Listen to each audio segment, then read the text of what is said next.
Hello everyone, स्वागत है आप सभी का पीसीएस बाई तरुण चैनल पर। जैसे कि आप सभी को पता है कि यूपीपीएससी को ध्यान में रखते हुए हम टेस्ट सीरीज को लगा रहे हैं 2026 वाली, जिसमें आज हम मेक आईएएस की टेस्ट सीरीज को जो है कवर कर रहे हैं। और आज के हमारा चौथे नंबर का टेस्ट होने वाला है, जिसमें हम पॉलिटी सेगमेंट की टेस्ट सीरीज की जो है बात करेंगे। एक महत्वपूर्ण है कि आप लोग कहते हो सर पीडीएफ और चाहिए, वो भी विद सोल्यूशन के साथ, मतलब कि आपको विद उसमें एक्सप्लेन के साथ पूरा आपको पीडीएफ जो है मिल जाए। तो इसके लिए हमारा ऐप आ चुका है यूपीएससी नट। इस ऐप पर जाना है, टेस्ट सीरीज वाले सेक्शन में जाएंगे, वहां पर यूपीपीएससी 2026 वहां पर लिखा होगा, उस पर क्लिक करेंगे। सभी आपकी कोचों की टेस्ट सीरीज मिल जाएगी, मेक आईएएस की, जीएस वर्ल्ड की, दृष्टि की, ध्येय की, सभी टेस्ट सीरीज मिल जाती है। आप उसको पीडीएफ फॉर्म में डाउनलोड कर सकते हो विद सॉल्यूशन के, और प्रिंट आउट वगैरह भी निकलवा सकते हो। चलिए शुरुआत करेंगे आज के अपने पहले क्वेश्चन से। पहला क्वेश्चन बड़ा ही प्यारा होने वाला है कि निम्नलिखित कथनों पर विचार कीजिए। तो कथन आता है कि उपयुक्त में से कौन सा ऑप्शन सही है। निम्नलिखित कथनों पर विचार करना है, कौन सा ऑप्शन सही है।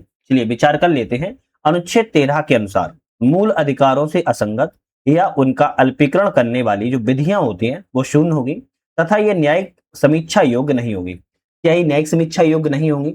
बाकी जो चीजें लिखी हैं बिल्कुल सही लिखी है कि मूल अधिकारों के अगर कोई विधि असंगत है या अल्पीकरण है तो वह शून्य हो जाएगी, लेकिन यह न्यायिक समीक्षा की योग्य नहीं होगी। भाई न्यायिक समीक्षा की योग्य होती हैं। क्या है, आप कहेंगे योग्य होती है, तो यह ऑप्शन पहला वाला गलत लिखा है। दूसरा कहता है केवल उच्चतम न्यायालय किसी विधि को मूल अधिकारों का उल्लंघन होने पर या आधार पर गैर संवैधानिक या अवैध घोषित कर सकता है। भाई सुप्रीम कोर्ट कर सकता है आपका आर्टिकल 32 के तहत, और हाई कोर्ट जो है आपका कर सकता है आर्टिकल 226 के तहत। तो यहाँ पर केवल उच्चतम न्यायालय कर सकता है, तो ये गलत है। उच्चतम न्यायालय के साथ साथ हाई कोर्ट भी कर सकता है, तो दूसरा वाला भी गलत है। तो ऑप्शन क्या लिखा था, कौन सा ऑप्शन सही है? तो आप कहेंगे ना तो पहला सही है ना ही दूसरा सही है। और क्यों सही नहीं है, जिसका मैंने आंसर आपको दे दिया। नेक्स्ट क्वेश्चन आता है, एक तरफ प्रावधान है और एक तरफ अनुच्छेद है, कौन सा प्रावधान किस अनुच्छेद से संबंधित है, यहाँ पर बात की जा रही है। जैसे अगर बात की जाए यहाँ पर कितने कूट यहाँ पर सुमिलित है, तो यहाँ पर देख लेते हैं। जैसे अंतःकरण की और धर्म के अबाध रूप से मानने की जो स्वतंत्रता है वो किस में है? आर्टिकल 26 में? क्या नहीं, आप कहेंगे आर्टिकल आपके 25 में आती है। आर्टिकल 25 में आपके अंतःकरण की या धर्म को अबाध रूप से मानने की स्वतंत्रता आर्टिकल 25 में है, पहला गलत हो गया। आचरण और प्रचार करने की स्वतंत्रता किसमें है? तो आप कहेंगे आचरण और प्रचार करने की जो स्वतंत्रता है वो भी आपके आर्टिकल 25 में ही आती है, ये तो सही लिखा है।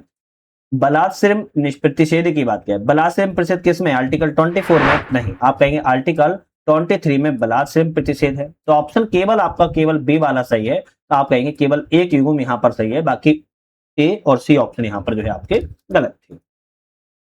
चलिए नेक्स्ट क्वेश्चन तरफ बढ़ेंगे। नेक्स्ट क्वेश्चन हमारा बड़ा प्यारा क्वेश्चन है कि निम्नलिखित विधियों में से कौन सा एक प्रत्यायोजित विधान कार्यपालिका विधान की प्रकृति में शामिल नहीं है। तो प्रत्यायोजित विधान कार्यपालिका विधान के प्रकृति में इन चारों विधियों में कौन शामिल नहीं है? आदेश शामिल होते हैं, अध्यादेश भी शामिल होते हैं, विनियम या अधिसूचना भी शामिल होती है, स्थायी विधियां शामिल होती हैं क्या? आप कहेंगे नहीं, स्थायी विधियां कार्यपालिका विधान या प्रत्यायोजित विधान में आपके शामिल नहीं होती है। तो सी ऑप्शन आपका कहेंगे यहाँ पर मतलब गलत है, वही ऑप्शन सही हो जाएगा। चलिए नेक्स्ट क्वेश्चन देखते हैं। निम्नलिखित कथनों पर विचार करें और इनमें से कौन सा ऑप्शन असत मतलब गलत ऑप्शन की बात कर रहा है, कौन सा ऑप्शन गलत है। आर्टिकल 14 कहता है कि राज्य भारत के राज्य क्षेत्र में किसी भी व्यक्ति को विधि की समझ क्षमता से वंचित नहीं करेगा, वंचित नहीं करेगा। बिल्कुल बात ठीक है, ये तो वंचित नहीं करेगा। दूसरा कहता है कि विधियों के समान संरक्षण को ब्रिटेन से नहीं, विधियों के समान संरक्षण की बात किया तो आप कहेंगे यूएसए से लिया गया है, लेकिन विधियों के समान समता की अगर बात की जाती है तब आप कहेंगे ब्रिटेन से लिया गया। तो दूसरा वाला गलत है। व्यक्ति शब्द में विधिक व्यक्ति, निगम, कंपनी, पंजीकृत समितियां, किसी भी अन्य तरह के विधिक व्यक्ति सम्मिलित होते हैं, विधिक व्यक्ति सम्मिलित होते हैं। मैं जोर दे रहा हूं तो याद रखिएगा ये भी सही है। तो केवल यहाँ पर दूसरा वाला गलत है। पूछ रहा है कौन सा असत्य है, आप कहेंगे ए रहेगा, केवल दूसरा ऑप्शन गलत है। नेक्स्ट क्वेश्चन आता है अभिकथन ए और अभिकथन कारण है कि इनमें से कौन सा ऑप्शन करेक्ट है। चलिए बात कर लेते हैं। अभिकथन कहता है कि अनुच्छेद 15 में यह व्यवस्था दी गई है कि राज्य किसी नागरिक के प्रति केवल धर्म, मूल वंश, जाति, लिंग, जन्म स्थान को लेकर विभेद नहीं करेगा। बिल्कुल बात ठीक कह रहा है।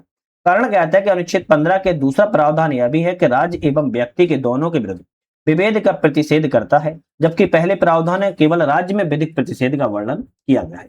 तो आपको ध्यान रखना है कि आर्टिकल 15 का ही दूसरा प्रावधान जिसमें राज्य और व्यक्ति दोनों के लिए विभेद के बारे में बात की गई है, जबकि आर्टिकल 15 के पहले वाले प्रावधान में केवल राज्य के बारे में बात की गई है। तो ऑप्शन आपके कारण और अभिकथन दोनों सही है, लेकिन व्याख्या सही नहीं कर रहा है, तो बी ऑप्शन पर हम टिक करेंगे।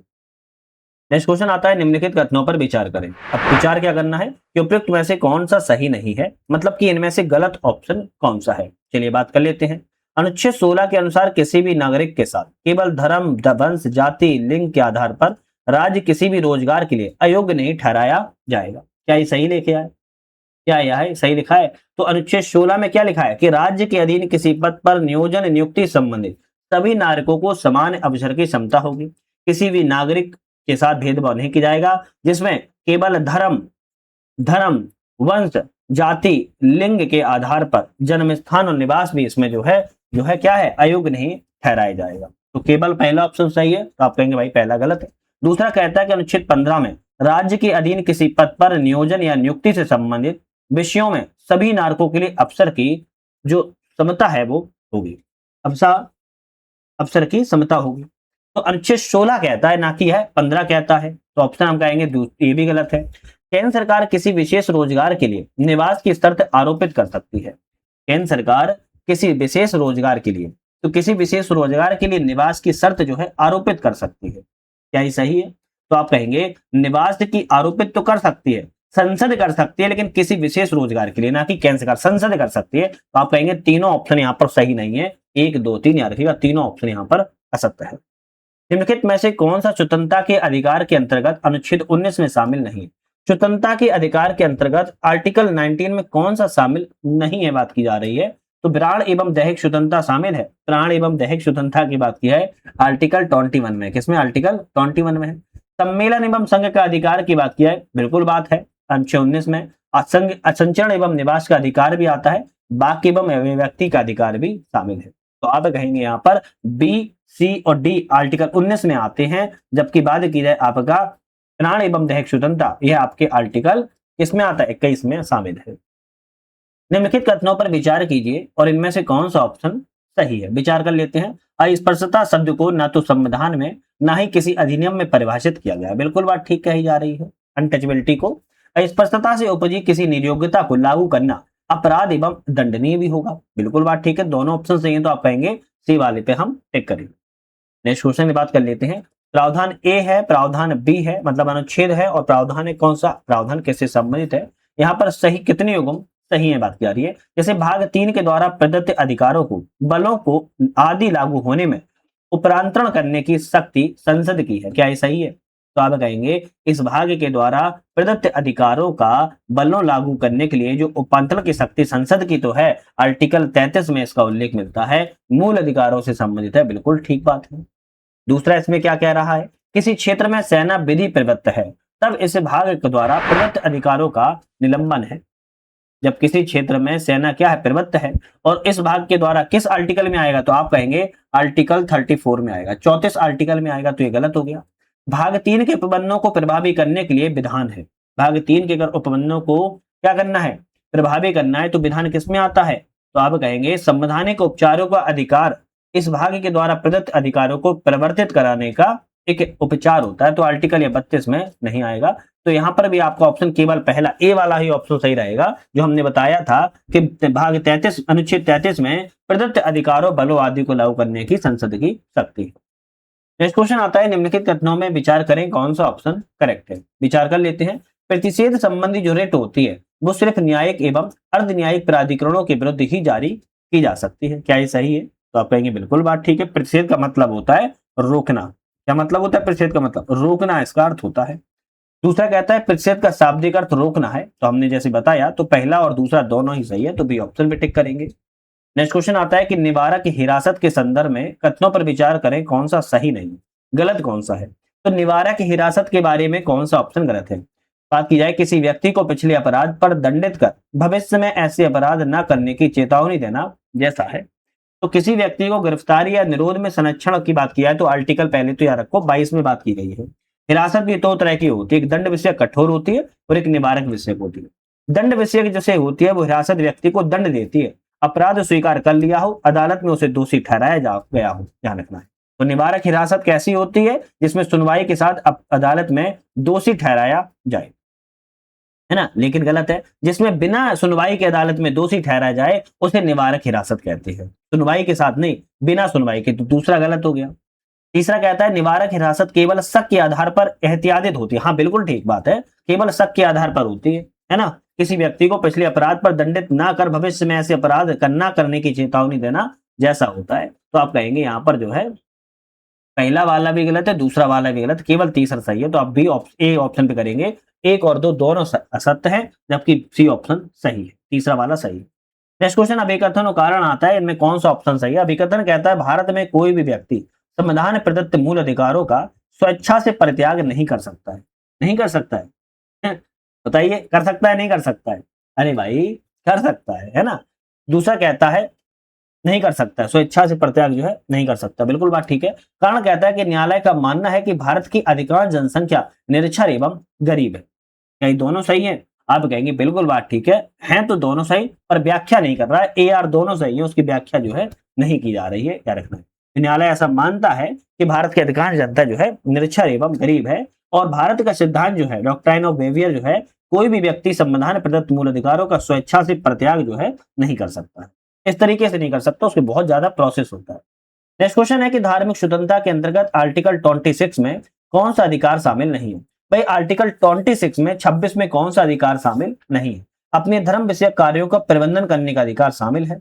जंगम एवं स्थावर संपत्ति के अर्जन और स्वामित्व का अधिकार भी शामिल है। किसी धर्म को स्वतंत्र रूप से मानने प्रचार करने का अधिकार आर्टिकल 26 में आता है क्या? ये आर्टिकल 25 के अंतर्गत आता है, ना कि 26 में आता है। धार्मिक संप्रदाय या उनके अनुभावों का अधिकार, ये भी आपके 26 में आता है। तो ध्यान रखना है, यहाँ पर धार्मिक स्वतंत्रता को बढ़ावा देने की बात किया है, प्रचार करने की बात किया है, तो आर्टिकल 25 में आएगा, ना कि आर्टिकल 26 के अंतर्गत आएगा। नेक्स्ट क्वेश्चन आता है निम्नलिखित कथनों पर विचार करें, इनमें से कौन सा ऑप्शन सही है? अनुच्छेद 34 के अंतर्गत भारत के किसी क्षेत्र में यदि सैन्य अधिनियम लागू है तो संसद को यह शक्ति है कि वह मूल अधिकारों पर प्रतिबंध लगा सकती है। बिल्कुल बात ठीक है, संसद मूल अधिकारों पर प्रतिबंध जो है लगा सकती है। और आर्टिकल 35 कहता है कि संसद एवं राज्य विधानमंडल को केवल कुछ विशेष मूल अधिकार प्रभावी बनाने के लिए कानून बनाने की शक्ति जो है देती है।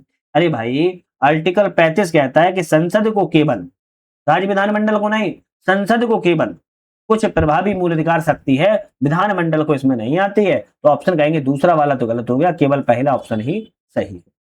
नेक्स्ट क्वेश्चन आता है निम्नलिखित कथनों पर विचार करें, तो विचार करना है कौन सा ऑप्शन ठीक है। आर्टिकल 27 में कर एवं शुल्क दोनों को लगाने का निषेध करता है। तो भाई आर्टिकल जो 27 है किसी विशिष्ट धर्म की अभिवृद्धि के लिए करों के समुदाय के बारे में स्वतंत्रता के लिए छूट प्रदान करता है ना, छूट प्रदान करता है, यार कर लगाने का निषेध करता है, शुल्क लगाने के लिए इसमें निषेध नहीं किया गया। तो कर के लिए तो निषेध है, लेकिन शुल्क लगाने के लिए निषेध नहीं है।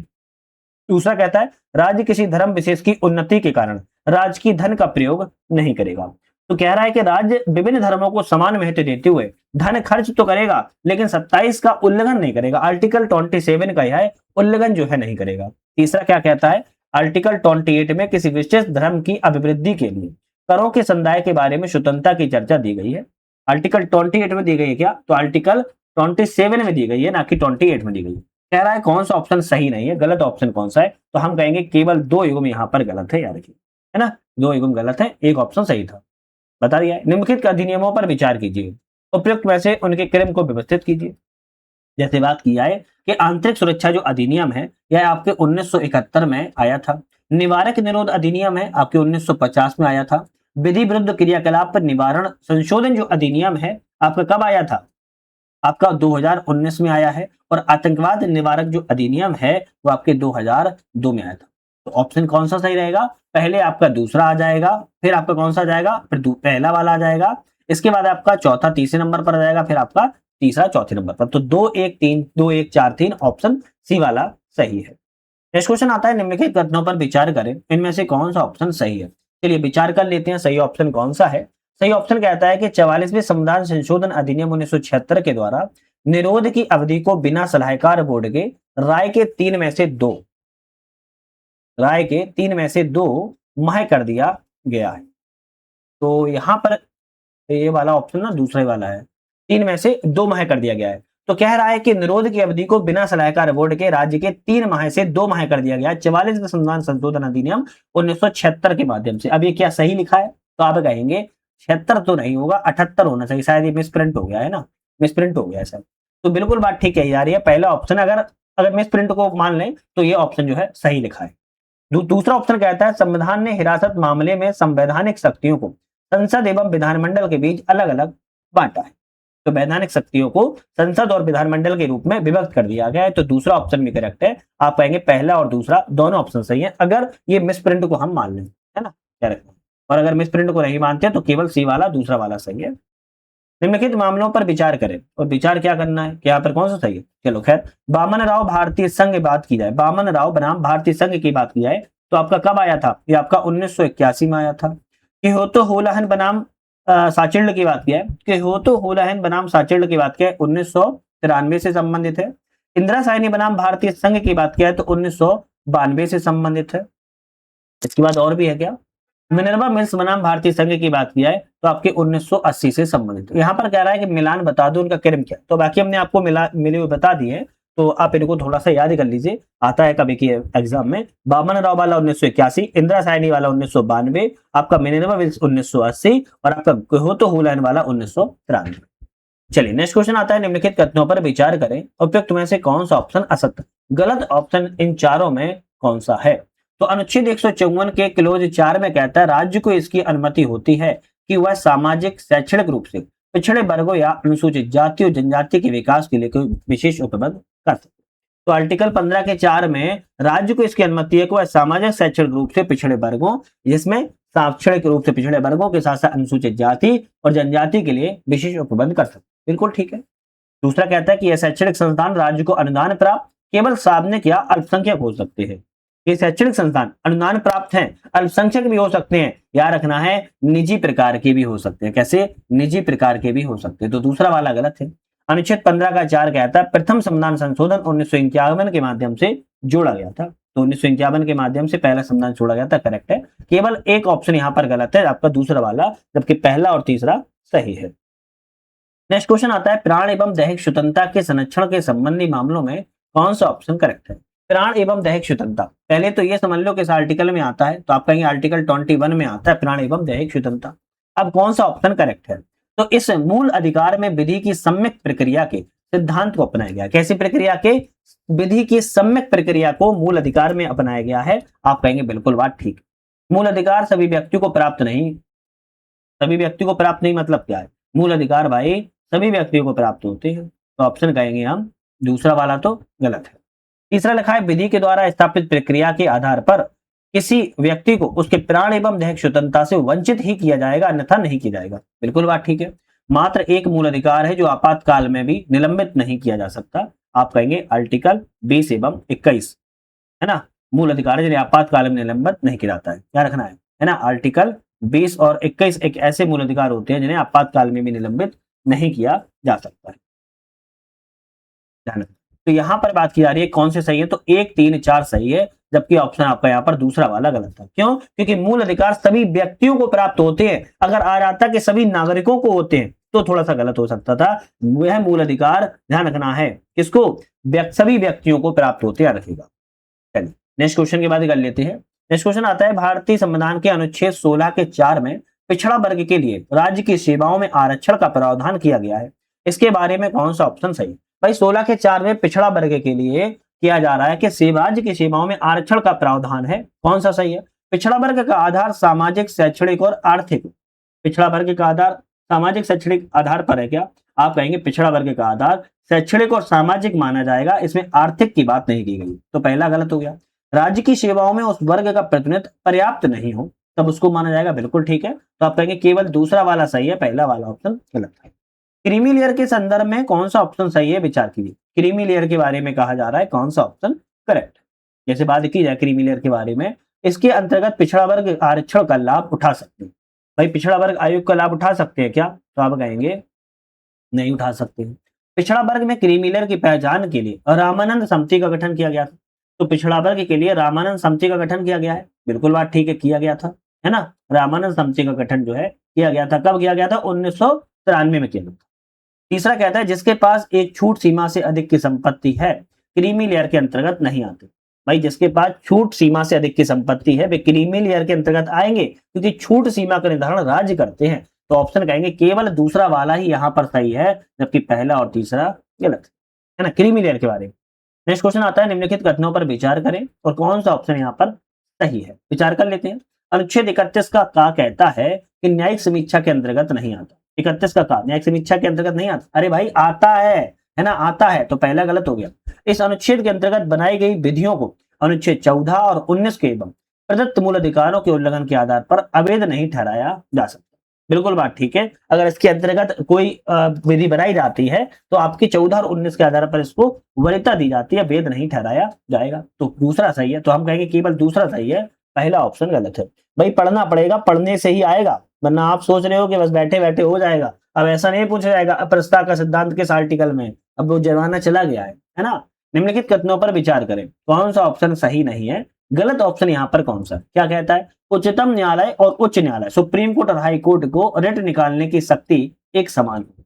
आर्टिकल आपकी किसमें, आर्टिकल अगर 32 की बात किया सुप्रीम कोर्ट, आर्टिकल आपकी 226 की बात किया है तो हाई कोर्ट, इन दोनों को रिट निकालने की शक्ति है। बिल्कुल बात ठीक है। संसद को यह शक्ति है कि विधि बनाकर किसी न्यायालय को रिट निकालने की शक्ति प्रदान कर सकती है। यह संसद को शक्ति है। भाई हम कहेंगे संसद को शक्ति जो है नहीं होती।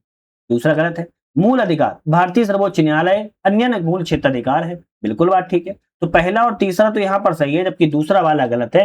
याद रखना है, मूल अधिकार सर्वोच्च न्यायालय का अन्य क्षेत्र अधिकार है और इसका उल्लंघन होने पर सीधे इंसान उच्च व्यक्ति जो है उच्चतम न्यायालय भी जा सकता है ना, सीधा उच्चतम न्यायालय जा सकता है। और इसने अभी तक संसद ने ऐसी कोई शक्ति जो है नहीं बनाई है, ये भी ध्यान रखना है। नेक्स्ट क्वेश्चन आता है, निम्नलिखित कथनों पर विचार करें और इनमें से कौन सा ऑप्शन सही है। विचार की जाए अनुच्छेद 16 का क्लोज 2 के अनुसार राज्य के अधीन किसी नियोजन पद के संबंध में केवल धर्म, मूलवंश, जाति, लिंग, उद्भव, जन्म स्थान, निवास उनमें से किसी एक के आधार पर विभेद नहीं किया जाएगा। बिल्कुल बात ठीक कह रहा है। अनुच्छेद दूसरा कहता है कि आर्टिकल 23 क्लोज 2 के अनुसार राज्य सार्वजनिक उद्देश्य के लिए अनिवार्य सेवा आरोपित करते समय केवल धर्म, मूलवंश, जाति, वर्ग में से किसी एक के आधार पर विभेद नहीं करेगा। हाँ, अनिवार्य सेवा आरोपित जो है कर सकता है। बिल्कुल बात ठीक है, लेकिन इसके लिए कोई भी आपका धर्म, मूलवंश, जाति, वर्ग वो है टारगेट नहीं करेगा। तो दोनों ऑप्शन आपके यहाँ पर जो है करेक्ट है। नेक्स्ट क्वेश्चन आता है कि भारतीय संविधान के भाग 3 में मूल अधिकार का प्रावधान है, इसके संदर्भ में कौन सा ऑप्शन सही है। चलिए देखते हैं। आर्टिकल 35 संसद एवं राज्य विधानमंडलों को इस संबंध में कानून बनाने का अधिकार है। 35 मैंने पहले भी बताया राज्य विधानमंडल को नहीं होता, केवल संसद को होता है ना। तो पहला गलत हो गया। दूसरा कहता है आर्टिकल 34 के अंतर्गत संसद के द्वारा बनाए गए क्षतिपूर्ति अधिनियम को इस आधार पर न्यायालय में चुनौती दी जा सकती है, यह अधिनियम किसी मूल अधिकार का उल्लंघन करता है। भाई आर्टिकल 34 में कहता है संसद द्वारा बनाए गए अगर क्षतिपूर्ति अधिनियम है, किसी न्यायालय में केवल इस आधार पर चुनौती नहीं दी जा सकती कि वह किसी मूल अधिकार का उल्लंघन है। तो यह दूसरा वाला भी गलत है। चलिए तीसरा क्या कहता है, संस्कृति एवं शिक्षा संबंधी अधिकार सभी व्यक्तियों को प्राप्त है। अरे सभी व्यक्तियों को प्राप्त नहीं होते हैं। संस्कृति शिक्षा संबंधी अधिकार केवल उन नागरिकों को ही प्राप्त है जो अल्पसंख्यक वर्गों के हितों के संरक्षण से संबंधित है। और संस्कृति शिक्षा संबंधी अधिकार की बात किया तो आर्टिकल 29 एवं 30 में आती है। तो तीसरा भी गलत है। अनुच्छेद 33 के अंतर्गत संसद द्वारा बनाई गई विधि को किसी न्यायालय में चुनौती नहीं दी जा सकती। तो आपका ऑप्शन कौन सा रहेगा, आप कहेंगे डी वाला ऑप्शन यहाँ पर सही है, बाकी ऑप्शन गलत है। याद रखिए कुछ अपवाद है, बाकी कोई अपवाद नहीं है। 33 के अंतर्गत विधि को न्यायालय में चुनौती दे सकती, अपवाद होते हैं। याद नेक्स्ट क्वेश्चन आता है, भारतीय संविधान का आर्टिकल 23 क्लोज 2 मतलब 2 मानव दुर्व्यापार एवं बलात्संग अपवाद है। राष्ट्र सार्वजनिक उद्देश्यों के लिए अनिवार्य सेवा अगर आरोपित कर सकता है, परंतु ऐसा करते समय वह किन आधारों पर विभेद नहीं करेगा। देखो आर्टिकल 23 के क्लोज 2 में बताया गया कि मानव एवं बलात्संग तो अपवाद है, लेकिन अगर राज्य चाहे तो सार्वजनिक उद्देश्य के लिए सेवाओं को आरोपित कर सकता है। लेकिन इन चीजों पर विभेद मतलब कि प्रतिषेध लगाया गया है, किस किस चीजों पर, तो आप कहेंगे विभेद नहीं करेगा। मतलब कि दो ऑप्शन यहाँ पर विभेद नहीं करेगा, धर्म के आधार पर करेगा, मूलवंश के आधार पर, जाति के आधार पर करेगा और वर्ग के आधार पर करेगा, जबकि निवास स्थान और लिंग के आधार पर नहीं करेगा। अब मान लो अब उसे किसी विशेष क्षेत्र की चाहिए तो क्षेत्र से ही व्यक्ति ले सकता है। हो सकता है कोई महिला इस वर्ग में काम नहीं कर सकती, पुरुष कर सकता है तो वह लिंग आधारित भी ले सकता है। हो सकता है महिला वर्ग में काम कर सकती है तो महिला आधार ले सकता है। तो आप कहेंगे 5 और 6 में शामिल है, नहीं किया गया है। तो आप कहेंगे 5 और 6 शामिल नहीं है, बाकी 1, 2, 3, 4 शामिल है। भारतीय संविधान में आर्टिकल 25 के अंतर्गत कौन सा शामिल है, इसके विषय में ऑप्शन बताइए सही कौन सा है। अंतःकरण की स्वतंत्रता एवं धर्म को अबाध रूप से मानने, आचरण करने एवं प्रचार करने का आर्टिकल 25 में करेक्ट है। यह अधिकार नागरिक एवं गैर नागरिक दोनों को प्राप्त है, बिल्कुल सही है। कृपाण धारण, जो सिख लोग होते हैं ना, वो अपने आपने देखा होगा कमर में छोटा सा चाकू टाइप में लगाए रहते हैं, कृपाण कहते, कृपाण धारण करना, उसको लेकर चलना सिख धर्म को मानने का अंग समझा जाएगा। बिल्कुल ठीक है, ऑप्शन कहेंगे हम, तीनों ऑप्शन आपके जो है सही आते हैं, याद रखना। नेक्स्ट क्वेश्चन आता है, निम्नलिखित कथनों पर विचार कीजिए और विचार करना है कि उपयुक्त में से कौन सा कथन सही है। चलिए विचार कर लेते हैं। विचार करें कि अनुच्छेद 33 गुप्तचर संस्थाओं से संबंधित सेवाओं के क्रियान्वयन पर संसद प्रतिबंध आरोपित कर सकती है। बिल्कुल बात ठीक कह रहा है। अनुच्छेद 34 सैन्य शासन से संबंधित है, वे भी सही है। सभी मूल अधिकार अधिकार स्वयं परिवर्तित होते, नहीं स्वयं परिवर्तित नहीं होते हैं, है ना, संपूर्ण देश में स्वयं परिवर्तित या नहीं होते, तो ऑप्शन कहेंगे दूसरा गलत है, तीसरा गलत है, पहला और दूसरा ऑप्शन यहाँ पर सही है, याद रखना। नेक्स्ट क्वेश्चन बात क्या है, निम्नलिखित में से कौन सा कथन सही है, और यहाँ पर बात कर रहा है कि कौन सा कथन सही नहीं है, मतलब कि यहाँ पर बात कर रहा है कौन सा ऑप्शन यहाँ पर गलत है, इसके बारे में हमें बताइए। राज्य शब्द को अनुच्छेद 13 के तहत परिभाषित किया गया है, क्या ये सही है? राज्य शब्द को अनुच्छेद 13 के तहत परिभाषित किया गया है, सही है। भाई कह रहा है कि मूल अधिकार से संबंधित विभिन्न बंदों में राज्य शब्द का प्रयोग किया गया है, लेकिन इसे आर्टिकल 12 में, इसमें आर्टिकल 12 में, ना कि 13 में। जिला बोर्ड सुधार न्यास राज्य की परिभाषा के अंतर्गत आता है। क्या बात कर रही है? जिला बोर्ड सुधार न्यास राज्य की परिभाषा के अंतर्गत आता है, क्या ये सही है? तो आप कहेंगे भाई ये सही है। तीसरा कहता है कोई भी निजी इकाई जो बतौर राज्य की संस्था काम कर रही है वह आर्टिकल 13 के तहत राज्य के अर्थ में आती है। भाई नहीं आएगी, है ना। भाग 13 में कौन सी आती है? भाग 13 में कौन सी आएंगी? भाग 13 में वह, अनुच्छेद 13 में वह आएंगी, ध्यान रखना है, जो कार्यकारी विधायी अंग है, राज्य सरकार के विधायी अंग है, सभी स्थानीय निकाय, नगर पालिका, पंचायत आते हैं, आपके वैधानिक एवं गैर संवैधानिक प्राधिकरण जैसे LIC ONGC आते हैं। तो तीसरा भी गलत, तो पहला और तीसरा यहाँ सही नहीं है, जबकि दूसरा वाला ऑप्शन यहाँ पर सही था, याद रखिएगा। राज्य शब्द के अर्थ में वही आएंगी जो आर्टिकल 12 के तहत आएंगी, याद रखना, है ना। आर्टिकल अगर 12 यहाँ लिख दिया जाता तब यह क्वेश्चन सही हो जाता, याद रखना। चलिए नेक्स्ट क्वेश्चन आता है, निम्नलिखित में से कौन से अधिकार जो है नागरिक और विदेशियों को प्राप्त मूल अधिकार है?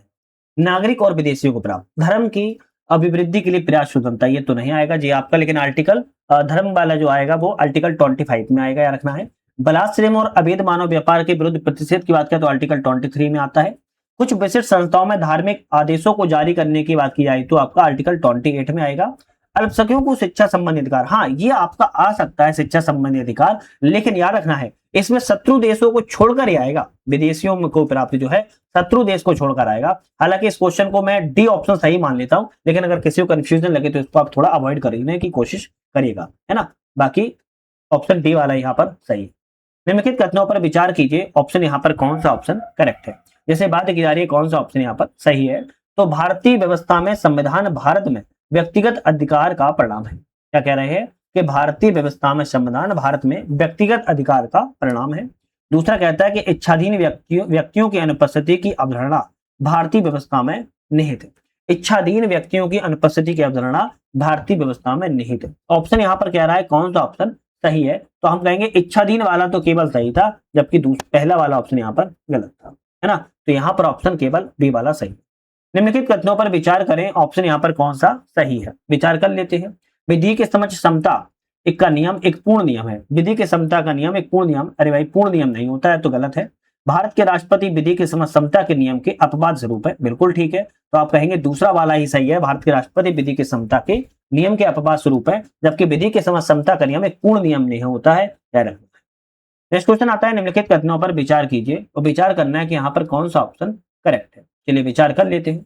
विचार अगर किया जाए कि राष्ट्रपति पर उनके कार्यकाल के दौरान व्यक्तिगत सामर्थ्य से किए गए किसी कार्य के लिए किसी भी न्यायालय में दीवानी या मुकदमा नहीं चलाया जाएगा, बिल्कुल बात ठीक कह रहा, नहीं चलाया जाता है। अनुच्छेद 361 का समता के अपवाद से संबंधित नहीं, भाई अपवाद से संबंधित है, तो ऑप्शन कहेंगे दूसरा गलत है, केवल पहला वाला ही ऑप्शन सही है। नेक्स्ट क्वेश्चन आता है, निम्नलिखित कथनों पर विचार कीजिए कौन सा ऑप्शन सही है। जैसे विचार अगर किया जाए कि भाई कौन सा सही, अनुच्छेद 15 में विभेद के प्रतिषेध के 6 आधार बताए गए।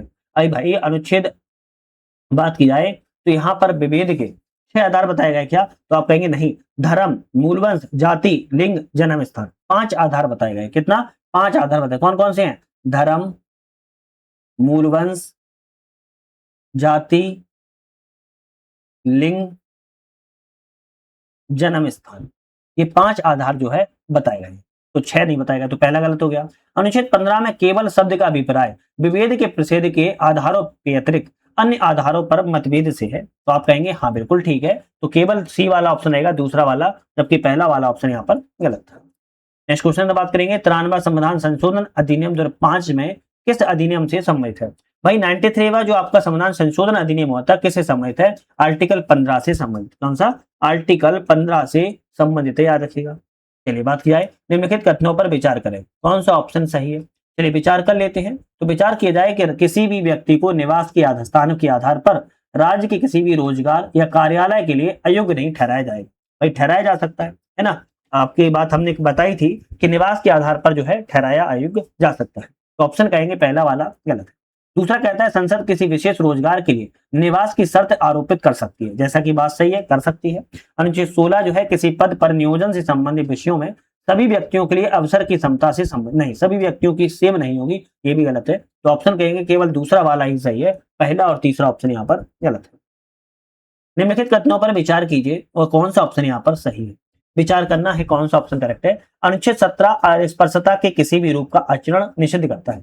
अनुच्छेद 17 जो है अस्पृश्यता के किसी भी रूप का आचरण निषिद्ध करेगा, बिल्कुल ठीक कह रहा है। अस्पृश्यता शब्द को नागरिक अधिकारों की रक्षा अधिनियम 1955 में परिभाषित किया गया है, नहीं भाई, अस्पृश्यता शब्द को बात किया है कि परिभाषित नहीं किया गया है ना, परिभाषित नहीं किया गया है। दूसरा कहता है स्पर्शता का अर्थ कुछ वर्गों के कुछ लोगों को उनके जन्म और कुछ जातियों के आधार पर सामाजिक नियोग्यता से है, सामाजिक नियोग्यता से है, बिल्कुल ठीक बात है। तो पहला और तीसरा सही है, जबकि दूसरा वाला ऑप्शन यहाँ पर जो है गलत था, याद रखिए, है ना। 1976 में अस्पृश्यता अधिनियम 1955 में, है ना, नागरिक अधिकारों की रक्षा के लिए इसका विस्तार किया गया था, न कि 1955। उपाधियों के अंत से संबंधित क्वेश्चन आता है कि कौन सा ऑप्शन सही नहीं। भाई उपाधियों के अंत के बारे में कौन सा ऑप्शन करेक्ट नहीं है, इसकी बात की जा रही है। चलिए बात की जाए कौन सा ऑप्शन करेक्ट नहीं है ना। राज्य सेना या विद्या संबंधी सेवाएं और कोई उपाधि जो है नहीं करेगा। राज्य सेना के संबंध देगा, विद्या के संबंध में देगा, लेकिन और कोई उपाधि नहीं देगा, करेक्ट है। भारत का कोई भी नागरिक विदेशी राज्य से कोई उपाधि प्राप्त नहीं करेगा, बिल्कुल सही है, जब तक नहीं कर सकता है जब तक उसे स्वीकृति प्राप्त ना हो जाए। कोई विदेशी राज्य के अधीन लाभ करते हुए किसी विदेशी राज्य से कोई उपाधि राष्ट्रपति की सहमति के बिना स्वीकार कर सकता है, नहीं भाई, स्वीकार जो है नहीं कर सकता। तो आप कहेंगे भाई सी ऑप्शन, क्या पूछा था, सही है सही नहीं? सही नहीं है, गलत पूछा था, कौन सा ऑप्शन यहाँ पर गलत है ना। चलिए डी कहता है राज्य के अधीन लाभ का पद धारण करने वाला कोई व्यक्ति किसी विदेशी राज्य से कोई भेंट राष्ट्रपति की सहमति से ही स्वीकार करेगा, ये भी करेक्ट है। तो बात यहाँ पर की जा रही है कि बिना सहमति के स्वीकार कर लेगा, तो आप कहेंगे नहीं भाई, बिना सहमति के स्वीकार नहीं कर सकता है, तो यहाँ पर ऑप्शन सी वाला गलत है। चलिए नेक्स्ट क्वेश्चन की बात कर लेते हैं। निम्नलिखित कथनों पर विचार कीजिए कौन सा ऑप्शन करेक्ट है, विचार कर लेते हैं। अनुच्छेद 18 में वर्णित प्रावधानों को पद विभूषण के सम्मान से उल्लंघन नहीं होता। अनुच्छेद 18 में वर्णित प्रावधानों का पद विभूषण के सम्मान से उल्लंघन नहीं होता है, बिल्कुल बात ठीक कह रहा है, उल्लंघन नहीं होता है।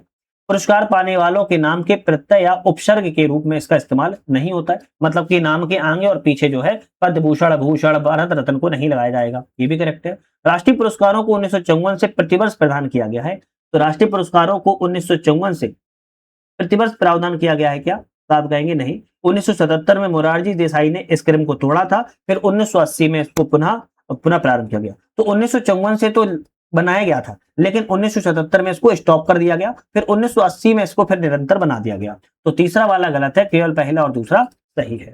चलिए नेक्स्ट क्वेश्चन आता है, निम्नलिखित कथनों पर विचार करें और इनमें से कौन सा ऑप्शन सही है, विचार कर लिया जाए। संविधान में सभी व्यक्तियों को संघ एवं सहकारी समितियां गठित करने का अधिकार है, बिल्कुल बात ठीक बात है। संविधान में संगम एवं संघ बनाने की या उसमें शामिल होने के नकारात्मक अधिकार को शामिल नहीं किया गया है, तो भाई नकारात्मक अधिकार को भी शामिल किया गया है, ये गलत लिखा है, तो केवल पहला वाला सही रहेगा, दूसरा वाला गलत है। निवास के आधार पर संबंधित कथनों पर विचार करें, निवास के आधार पर विचार करना है, कौन सा ऑप्शन यहाँ पर जो है सही है। निवास के आधार पर यहाँ पर लिख देते हैं, नहीं भूल जाओ, निवास के आधार पर। चलिए निवास के आधार पर यहाँ पर कौन सा ऑप्शन जो है करेक्ट है, इसकी बात की जा रही है।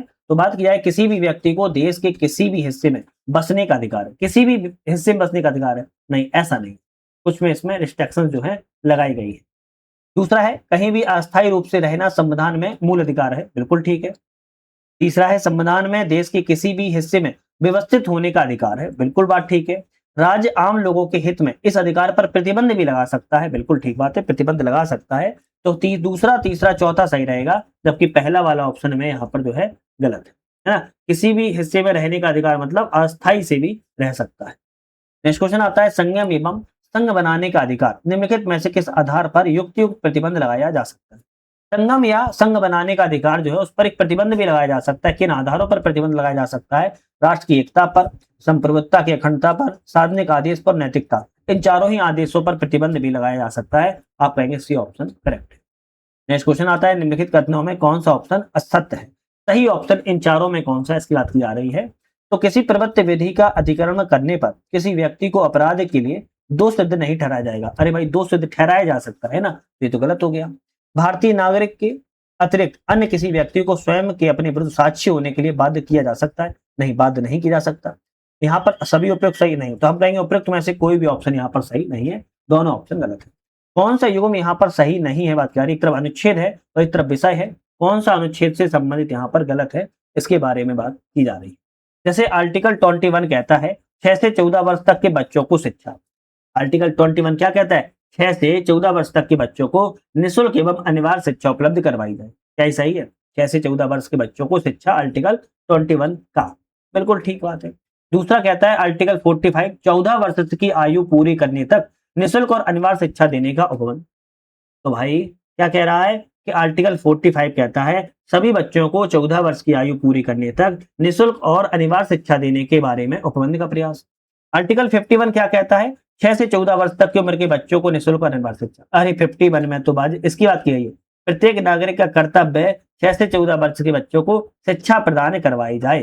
तो ऑप्शन कौन सा? यहाँ पर ऑप्शन जो है केवल 2 सही है और यहाँ पर एक ऑप्शन गलत है। अब आप लोग मुझे कमेंट करके ये बताएंगे, कमेंट करके क्या बताएंगे, इसीलिए मैंने यहाँ पे टिक नहीं लगाए हैं। आप लोग कमेंट करके बताएंगे 45 में कौन सा ऑप्शन यहाँ पर 2 सही है, पहला दूसरा, पहला तीसरा, दूसरा तीसरा या तीसरा पहला। आप मुझे कमेंट करके जरूर बताएगा, अच्छा लगेगा, मोटिवेशन मिलेगा, आप लोग भी इतना मतलब सहयोग करेंगे। तो क्वेश्चन आता है, निम्नलिखित कथनों पर विचार करें कौन सा ऑप्शन सही है। चलिए विचार कर लेते हैं। संविधान में हिरासत मामले में वैधानिक शक्तियों को संसद और विधानमंडल के बीच में विभक्त किया गया है। बिल्कुल बात ठीक है, विभक्त किया गया है। विधानमंडल को आवश्यक वस्तुओं, राज्य की सुरक्षा मामले में हिरासत संबंधी कानून बनाने का अधिकार नहीं। अरे भाई, कानून बनाने का अधिकार है तभी तो विभक्त किया गया है, तो दूसरा गलत है, केवल पहला ऑप्शन यहाँ पर सही है। अनुच्छेद 23 में मानव दुर्व्यापार शब्द को शामिल है। अनुच्छेद 23 में मानव दुर्व्यापार शब्द शामिल है। क्या बात शामिल है? तो यहाँ पर ऑप्शन भाई कौन कौन से हैं, एक मिनट, ठीक है। यहाँ पर क्या रहा है कि मानव दुर्व्यापार में शामिल है, तो यहाँ पर कौन कौन से शब्द शामिल हैं? पुरुष, महिला, बच्चों की वस्तु समान खरीद बिक्री की हो, बिल्कुल ठीक है। बच्चों और महिलाओं और बच्चों को अनैतिक दुर्व्यापार, ठीक बात, शामिल है। देवदासी शामिल है और दासी शामिल है। तो हम कहेंगे चारों ही चीजें आर्टिकल 23 में मानव दुर्व्यापार शब्द को परिभाषित जो है की गई है, ठीक है। तो उपयुक्त में से डी ऑप्शन करेक्ट है। नेक्स्ट क्वेश्चन आता है, आर्टिकल 28 के संदर्भ में कौन सा ऑप्शन सही नहीं है, मतलब 28 के बारे में गलत कौन सा है। यह 28 जो है 4 प्रकार की शैक्षणिक योग्यताओं में विभेद करता है। 4 प्रकार की आप सभी को पता ही होगा, है ना, मुझे लग रहा है, आशा है आप सभी को पता होगा। दूसरा कहता है कि ऐसे संस्थान जिनका पूरी तरह से रखरखाव राज्य करता है, धार्मिक निर्देशों पर पूर्णतः प्रतिबंध होता है। बिल्कुल बात ठीक है, प्रतिबंध होता है। राज्य द्वारा मान्यता प्राप्त संस्थान में धार्मिक शिक्षा की अनुमति होती है। नहीं, राज्य द्वारा मान्यता प्राप्त होंगे, धार्मिक शिक्षा की अनुमति नहीं होती है, गलत है। राज्य द्वारा वित्त सहायता प्राप्त संस्थान को शैक्षिक आधार पर धार्मिक शिक्षा की अनुमति होती है, बिल्कुल ठीक है। तो ऑप्शन पूछ रहा है कौन सा सही नहीं है, हम कहेंगे सी वाला ऑप्शन सही नहीं है। निम्नलिखित कथनों पर विचार करें और यहाँ पर कौन सा ऑप्शन सही है। चलिए विचार कर लेते हैं। अगर विचार किया जाए कि अनुच्छेद 30 में केवल धार्मिक अल्पसंख्यकों को अधिकार प्रदान किया गया है, बिल्कुल ठीक बात है। 44वें संविधान संशोधन अधिनियम ने संपत्ति के अधिकार को मूल अधिकार से निश्चित कर दिया है, बिल्कुल बात ठीक है। अल्पसंख्यक शब्द को संविधान में कहीं भी परिभाषित नहीं किया गया, ये भी करेक्ट है।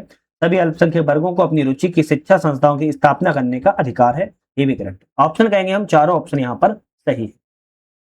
50 नंबर क्वेश्चन आता है, अल्पसंख्यक शिक्षा संस्थानों के संबंध पर विचार करें, कौन सा ऑप्शन सही है। भाई, अल्पसंख्यक शिक्षा संस्थानों के बारे में विचार करना है। संविधान में अल्पसंख्यक शिक्षा संस्थाएं 3 प्रकार की हैं। कितने प्रकार की हैं? 3 प्रकार की हैं।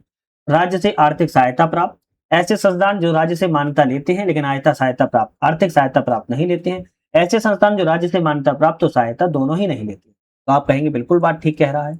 राज्य से मान्यता प्राप्त संस्थान राज्य के अनुसार शैक्षणिक एवं शिक्षक शैक्षणिक मानक निर्धारित करती है। बिल्कुल ठीक है। राज्य से मान्यता प्राप्त एवं राज्य की आर्थिक सहायता संस्थान रहित लेने वाले संस्थान पाठ्यक्रम निर्माण के लिए स्वतंत्र नहीं होते हैं। यहाँ पर जो है आपका एक पाठ्यक्रम को बनाया जाता है। तो आपका ऑप्शन कहेंगे केवल पहला और दूसरा ऑप्शन यहाँ पर सही है, जबकि तीसरा ऑप्शन गलत है। नेक्स्ट क्वेश्चन की बात कर लेते हैं। मूल अधिकारों को मूल अधिकार कहा जाता है क्योंकि अधिकारों को मूल अधिकार कहा जाता है क्यों? क्योंकि इसलिए कहा जाता है संविधान में उल्लिखित है ना। प्रजातांत्रिक नहीं, ये गलत है। लोक कल्याणकारी, ये भी गलत है। व्यक्तित्व विकास के लिए आवश्यक है, सही है। संसद इसके विरुद्ध कानून नहीं बना सकती, करेक्ट है। तो पहला, चौथा और पांचवा सही है। आप कहेंगे सी ऑप्शन आपका सही है। अधिकारों को मूल अधिकार इसीलिए कहा जाता है। भारतीय संविधान का कौन सा अनुच्छेद संवैधानिक प्रावधानों को संघीय संसद राज्य विधान पालिकाओं के द्वारा कानून या नियमों को प्राथमिकता प्रदान करता है? किस आर्टिकल के तहत? तो आर्टिकल 13 के तहत जो है प्राथमिकता प्रदान जो है करता है। भारतीय संविधान निम्नलिखित अनुच्छेदों में से कौन सा विधायन सत्ता पर पूर्ण प्रतिबंध लगाता है? ऐसा कौन सा आर्टिकल है जो विधायन सत्ता पर पूर्ण प्रतिबंध को लगाता है? आप कहेंगे आर्टिकल 14। आर्टिकल 14 विधायन सत्ता पर पूर्ण प्रतिबंध जो है लगा सकता है। निम्नलिखित कथनों पर विचार करें, कौन सा ऑप्शन यहाँ पर सही है? विचार कर लेते हैं कौन सा ऑप्शन करेक्ट है। संविधान किसी कार्यपालिका अधिकारी को अनिर्देशित विवेकाधिकार देता है। दूसरा कहता है किसी कार्यपालक का अनिर्देशित विवेकाधिकार संविधान के 14 के तहत अभिहित विधि शासन का उल्लंघन करता है। क्या दोनों ऑप्शन करेक्ट हैं? तो हम कहेंगे केवल दूसरा वाला सही है, पहला वाला ऑप्शन गलत था। चलिए नेक्स्ट क्वेश्चन आता है। अभिकथन और कारण है, यहाँ पर पूछ रहा है कौन सा सही है। तो सामाजिक, आर्थिक और राजनीतिक क्षेत्रों में समान आधार निर्मित करने के उद्देश्य से राज्य असमान लोगों के लिए भिन्न व्यवहार कर सकता है। बिल्कुल बात ठीक है, राज्य असमान लोगों के लिए भिन्न व्यवहार करेगा। समान लोगों में विधि समान होगी, समान रूप से प्रशासित की जाएगी। बिल्कुल बात ठीक है। तो ए और आर दोनों सही है और आर ए का सही व्याख्या भी यहाँ पर कर रहा है, इसलिए टी ऑप्शन करेक्ट होगा। निम्नलिखित कथनों पर विचार करना है, यहाँ पर भी कौन सा ऑप्शन करेक्ट है बात की जाए। कथन कहता है कि अस्पृश्यता संरचनात्मक हिंसा का सबसे खराब स्वरूप है। बिल्कुल बात ठीक है। दूसरा कारण कहता है कि अस्पृश्यता के चलन का आधार धार्मिक स्वीकृति है, ये भी सही है। तो ऑप्शन कहेंगे ए आर दोनों सही है और आर ए की व्याख्या भी सही कर रहा है। अनुच्छेद 19 में प्रदान की गई स्वतंत्रताएं कितने प्रकार की होती हैं? आप कहेंगे 6 प्रकार की स्वतंत्रताएं होती हैं। अनुच्छेद जो 19 में स्वतंत्रताएं दी गई है कितने प्रकार की हैं? 6 प्रकार की स्वतंत्रताओं की बात की गई है, याद रखिएगा। कितनी? 6 प्रकार की स्वतंत्रताएं दी गई हैं। नेक्स्ट क्वेश्चन आता है, संविधान में अनुच्छेद 24 में कौन सा कथन सही है? संविधान में अनुच्छेद 24 के बारे में कौन सा कथन करेक्ट है बात की जा रही है। तो 14 वर्ष से कम आयु के किसी बालक को किसी खान में काम करने के लिए नियोजित नहीं किया जाएगा। तो ऑप्शन यहाँ पर बी वाला करेक्ट है। बी वाला करेक्ट है। हमने अपनी बी ऑप्शन पे बात कर ली। पैरोल के संबंध में कौन सा ऑप्शन सही नहीं? वही पैरोल के बारे में कौन सा ऑप्शन गलत है बात की जा रही है। किसी कैदी को दंडादेश के निलंबन के साथ रिहा करने की प्रणाली है, करेक्ट है। 1984 के कारागार अधिनियम के तहत शासित होते हैं, करेक्ट है। पैरोल कैदी का अधिकार नहीं होता है, पैरोल कैदी का अधिकार नहीं होता है, करेक्ट है। मृत्युदंड प्राप्त कैदी को अनिवार्य पैरोल का अधिकार नहीं, पैरोल का अधिकार नहीं है मृत्युदंड प्राप्त है। तो डी ऑप्शन गलत है, आपकी ए बी सी सही है। निम्नलिखित में से कौन सा विकल्प संविधान की आत्मा को माना जाता है? तो सही ऑप्शन का चयन कीजिए। संविधान की आत्मा अनुच्छेद 32 को भी मानते हैं, संविधान की उद्देश्य का भी कोई माना जाता है। ऑप्शन कहेंगे हम सी वाला करेक्ट है, दोनों को ही माना जाता है। नेक्स्ट क्वेश्चन आता है, निम्नलिखित में से कौन सा सही नहीं है? यहाँ पर गलत ऑप्शन कौन सा है इसकी बात की जा रही है। तो उच्चतम न्यायालय को मौलिक अधिकारों को परिवर्तित कराने के लिए 4 प्रकार के प्रलेख जारी करने की शक्ति है। भाई 4 प्रकार की है क्या? तो आप कहेंगे 5 प्रकार की रिट जारी करने की शक्ति होती है। कौन कौन सी? बंदी प्रत्यक्षीकरण, परमादेश, प्रतिषेध, उत्प्रेषण, अधिकार परीक्षा, 5 प्रकार की। तो केवल ऑप्शन पहला वाला ही गलत होगा, हमने कह दिया गलत। बंदी प्रत्यक्षीकरण प्रलेख को किसी व्यक्ति की स्वतंत्रता का महानतम रक्षक माना जाता है, करेक्ट है। बंदी प्रत्यक्षीकरण में बंदी व्यक्ति को न्यायालय के समक्ष प्रस्तुत करने के लिए एक समय सीमा निर्धारित की जाती है, ये भी सही है। ए ऑप्शन यहाँ पर गलत था, 4 प्रकार की नहीं होती है, 5 प्रकार की रिट जारी करने की शक्ति होती है। निम्नलिखित कथनों पर विचार करें, कौन सा ऑप्शन यहाँ पर सही है। तो अनुच्छेद 226 बंदी प्रत्यक्षीकरण से संबंधित है ना, हाईकोर्ट की बात की जा रही है, हाईकोर्ट से अनुच्छेद 226 संबंधित सही है।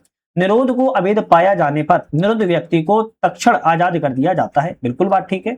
आप कहेंगे यहाँ पर पहला और दूसरा दोनों ऑप्शन सही है, हम डी वाले पे क्लिक करेंगे। कौन सा? दूसरा और पहला दोनों ऑप्शन करेक्ट है।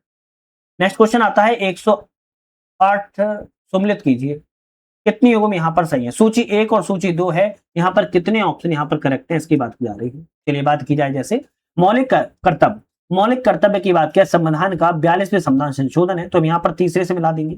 संसद मौलिक अधिकारों में संशोधन जो है केशवानंद भारती बाबले समिति करेक्ट है। मूल ढांचे का सिद्धांत की बात किया है, यह संविधान का 42वां नहीं है, पहला हुआ, ये भी गलत हो जाएगा, ये भी गलत है। इंसानों के अनैतिक व्यापार का निषेध जो है संविधान के आर्टिकल 23 में है, करेक्ट है। तो यहाँ पर 2 युग्म सही है, 2 युग्म गलत है, आपको बता दिए। मौलिक अधिकार वाला आपका यहाँ पे मिल जाएगा, मूल ढांचे वाला आपका यहाँ मिल जाएगा, बाकी ऑप्शन सही। मूल अधिकारों को संबंधित निर्णयों का सही कालक्रम कौन सा है? जैसे गोलकनाथ बनाम पंजाब राज्य की अगर बात किया तो 1967 से संबंधित है। केशवानंद भारती बनाम की बात केरल राज्य की बात की 1973 संबंधित है। मिनर्वा मिल्स बनाम भारत संघ की बात की 1980 संबंधित है। और ए गोपालन बनाम मद्रास राज्य की बात किया है, आप कहेंगे 1950 से संबंधित है। ऑप्शन यहाँ पर कौन सा सही हो जाएगा? आप कहेंगे डी ए बी सी सही है, ऑप्शन सी वाला करेक्ट है। चलिए नेक्स्ट क्वेश्चन देखते हैं। निम्नलिखित में से कौन से युग्म एक समान विषय से संबंधित है? एक समान विषय से कौन सा संबंधित है, इसकी बात जो है की जा रही है। तो आर्टिकल 301 व 44वें संविधान संशोधन जो अधिनियम हुआ था, ये आपका ऑप्शन डी वाला सही है। 301 में व्यापार वाणिज्यिक समागम की स्वतंत्रता जो है दी गई थी और 44वें संविधान संशोधन अधिनियम 1978 के माध्यम से। तो ऑप्शन डी वाला यहाँ पर सही रहेगा, बाकी ऑप्शन यहाँ पर जो है आपके गलत है। ठीक है, नेक्स्ट क्वेश्चन आता है। निम्नलिखित वाक्यों पर ध्यान दीजिए। किसी को राष्ट्रगीत गाने के लिए बाध्य नहीं किया जा सकता है क्योंकि, किसी को राष्ट्रगीत गाने के लिए बाध्य नहीं किया जा सकता है क्योंकि उसमें वाक्य स्वतंत्रता, अभिव्यक्ति स्वतंत्रता के अधिकार का उल्लंघन होगा। बिल्कुल बात ठीक है। इसमें अंतःकरण की और धर्म को अबाध रूप से आचरण करने, प्रचार करने की स्वतंत्रता का उल्लंघन होगा। बिल्कुल ठीक है। राष्ट्रगीत गाने के लिए किसी व्यक्ति को बाध्य करने वाला कोई विधिक उपबंध भी नहीं है, तो आप कहेंगे ये भी करेक्ट है। ऑप्शन रहेगा 1, 2, 3, तीनों ऑप्शन ऐसे हैं, किसी को बाध्य जो है नहीं किया जा सकता, याद रखिए। नेक्स्ट क्वेश्चन आता है। बंधुआ मजदूरी प्रथा उन्मूलन अधिनियम किस वर्ष बना था? तो बंधुआ मजदूरी वाला जो अधिनियम है आपका 1976 में 1976 में बना था। 25 अक्टूबर 1975 को यह जारी किया गया था और 1976 में अधिनियम को बनाया गया था, यार, है ना। नेक्स्ट क्वेश्चन आता है। निम्नलिखित कथनों में से कौन सा एक सही है? इन चारों में सही ऑप्शन कौन सा है? अधिकार राज्य के विरुद्ध नागरिकों के दावे हैं। क्या है? अधिकार जो है राज्य के विरुद्ध नागरिकों के दावे होते हैं, यहाँ पर सी ऑप्शन करेक्ट है। निम्नलिखित में से कौन सा मूल अधिकारों का महत्व दर्शाते हैं? मूल अधिकारों का महत्व कौन कौन से दर्शाते हैं, बात की है। लोकतांत्रिक व्यवस्था की स्थापना, ठीक बात है। आर्थिक सुरक्षा के लिए आवश्यक स्थिति उत्पन्न करना, भौतिक और नैतिक सुरक्षा, व्यक्तिगत सम्मान को बनाए रखना, व्यक्तिगत सम्मान को बनाए रखना, ये दर्शाते हैं। तो ऑप्शन करेगा आपका पहला और तीसरा दर्शाता है, दूसरा वाला गलत था, क्योंकि यहाँ पर भौतिक और नैतिक सुरक्षा की बात की गई है। किसकी?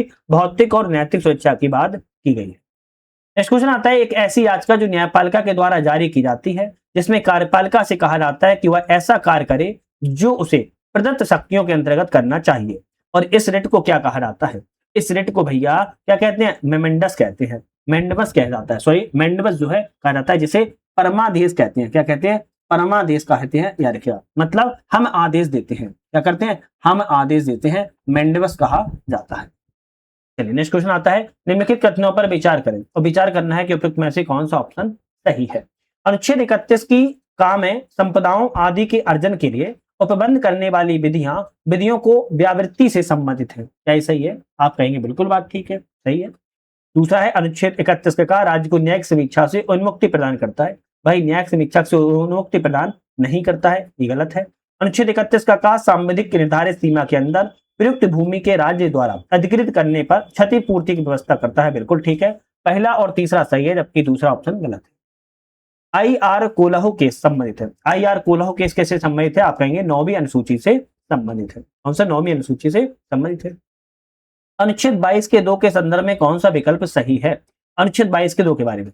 अनुच्छेद 22 का 2 अभिरक्षा में निरुद्ध से संबंधित। अनुच्छेद 22 का 2 जो है अभिरक्षा में निरुद्ध से संबंधित है, ये ऑप्शन आपका क्या है? सही था। इसके तहत गिरफ्तार व्यक्ति को 48 घंटे की अवधि में मजिस्ट्रेट समक्ष प्रस्तुत करना होता है। तो 48 घंटा नहीं होता है, 24 घंटा होता है, रखना है ना, 24 घंटा होता है। तो ये आपका गलत है उपयुक्त में से। तो ए ऑप्शन आपका यहाँ पर जो है सही था, जो मैंने आपको बताया था। निम्नलिखित में से कौन से मूल अधिकारों के तहत दंडित करने के लिए संसद के पास कानून बनाने का अधिकार है? मूल अधिकारों के तहत दंडित करने के लिए संसद के पास कानून बनाने का अधिकार किस आर्टिकल में आता है? आप कहेंगे आर्टिकल 17 में है, आर्टिकल आपके 23 में है, 25 और 29 में नहीं है। बी ऑप्शन आपका सही है, डी ऑप्शन सही है। नेक्स्ट क्वेश्चन आता है कि मार्शल लॉ के संबंध में कौन सा कथन सही? मार्शल लॉ के बारे में, यह सिर्फ मूल अधिकारों को प्रभावित करता है, करेक्ट है। यह सरकार और साधारण कानूनी न्यायालयों को निलंबित करता है, बिल्कुल बात है। संविधान में अव्यक्त रूप में उपस्थित है, नहीं, ये व्यवस्थित रूप में नहीं है। पहला और दूसरा सही है, जबकि पहला और दूसरा सही है, तीसरा ऑप्शन गलत है। तो देखो, हमने जितने भी टेस्ट आपको लगा रहे हैं इन सभी की पीडीएफ विद सॉल्यूशन अगर आपको चाहिए हो, एक्सप्लेनेशन के साथ चाहिए हो, तो हमारे ऐप से डाउनलोड कर लेना है। आपको यूपीएससी नेट पे चले जाना है, वहां से आपको जो है टेस्ट वाले सेक्शन में जाएंगे ऐप पर, वहां से जो है पीडीएफ प्रिंट आउट करने के लिए डाउनलोड करके निकलवा सकते हो। बाकी बहुत सारे कोर्सेज चल रहे हैं, उनको भी आप जो है ज्वाइन कर पाओगे। तो आज ही समाप्त करेंगे, नेक्स्ट वीडियो पर मुलाकात करेंगे। आज के लिए धन्यवाद।